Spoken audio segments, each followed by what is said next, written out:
আসসালামু আলাইকুম। যারা ফ্রিতে ইএসকেএল এর অ্যাপয়েন্টমেন্ট নিতে চান তারা কিন্তু আমার সাথে যোগাযোগ করতে পারেন। ইনশাআল্লাহ আমি চেষ্টা করব আপনাদেরকে অ্যাপয়েন্টমেন্ট নিয়ে দেওয়ার জন্য। তো সেই ক্ষেত্রে আপনাদের যেটা করতে হবে, আমাকে কোনো রকম বাড়তি এসএমএস দিবেন না যে ভাইয়া কেমন আছেন, ভালো আছেন কিনা, শরীর ভালো আছে কিনা, বাসার সবাই ভালো আছে কিনা, এইসবের দরকার নাই। জাস্ট শুধুমাত্র আপনি এক কথায় লিখবেন, ভাইয়া আমার অ্যাপয়েন্টমেন্ট লাগবে, এবং আপনার পাসপোর্টের যে 2 পেজের ছবি দিবেন।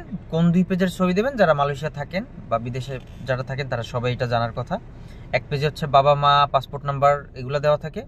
আর সাথেই যে আর একটা পেজ থাকে ওখানে ডাকঘর, জেলা, স্থায়ী ঠিকানা, তারপর আপনার থানা, এগুলো দেওয়া থাকে। তো এই 2 পেজের ছবি তুলে আমাকে দিবেন সুন্দরভাবে, যাতে আমি বুঝতে পারি দেখলে, বা যে কেউ যাতে দেখলে বুঝতে পারে। আর হচ্ছে গিয়ে, অথবা ছবি না দিলেও আমাকে নাম, মানে সবগুলো আমাকে সুন্দর করে লিখে পাঠাবেন। আর হচ্ছে গিয়ে, এটা যদি একটু কমপ্লিকেটেড হয়ে যায় লিখে পাঠানোটা, কারণ কি কি লাগবে এটা তো আর আপনারা জানেন না, সব থেকে ভালো আমাকে ছবিটাই যদি পাঠান।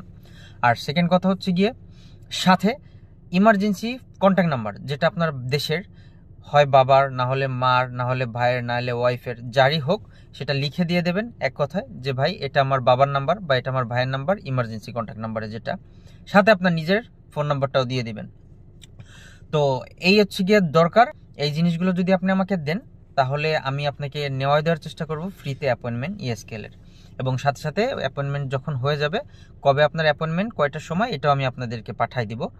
তো এই ছিল আজকের মতো আপডেট। হয়তো নেক্সট টাইম আবার কোনো ইনফরমেটিভ ভিডিও নিয়ে আপনাদের সামনে হাজির হব। সেই পর্যন্ত সবাই ভালো থাকবেন, সুস্থ থাকবেন। আল্লাহ হাফেজ। এবং একই সাথে কিন্তু আবার আপনাদের বাংলাদেশের যে ইমার্জেন্সি ফোন নাম্বারটা, আপনার ওয়াইফের হোক, আপনার মার হোক, আপনার বাবার হোক, আপনার ভাইয়ের হোক, বা যারই হোক, একটা ইমার্জেন্সি নাম্বার দিবেন যেটা বাংলাদেশের। আর আপনার নিজের ফোন নাম্বারটা কিন্তু আমাকে লিখে দিয়ে দিবেন ওই পাসপোর্টের সাথে। তো এই ছিল আজকের মতো। তো নেক্সট টাইম হয়তো আবার কোনো ইনফরমেটিভ ভিডিও নিয়ে আপনাদের সামনে হাজির হব। সেই পর্যন্ত সবাই ভালো থাকবেন, সুস্থ থাকবেন। আল্লাহ হাফেজ।